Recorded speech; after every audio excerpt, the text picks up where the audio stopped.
Hello everybody, welcome back to HardReset.Info channel. In today's video, I'll show you how to fix Wi-Fi not working on your Galaxy Z Flip 8.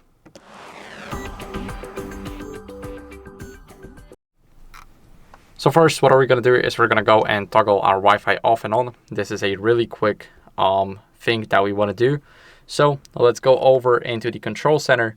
From here, we want to simply go to our Wi-Fi. If you cannot see it here, go to connections and here, turn it off.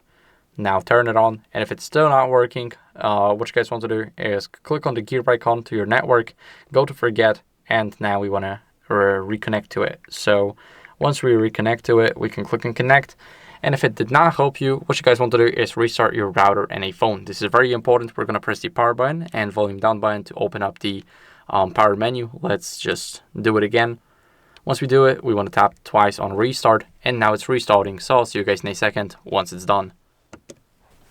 After the restart, we're simply gonna enter our PIN password or any password. Now, what are we gonna do is we're gonna go and as a last resort, check for software updates. So we're gonna go to settings, now scroll down to software update and click check for updates. Now, if you have an update, click on restart now and it will update your software. So thank you for watching. If you enjoyed it, then leave a like, subscribe, and I'll see you in the next one. Bye.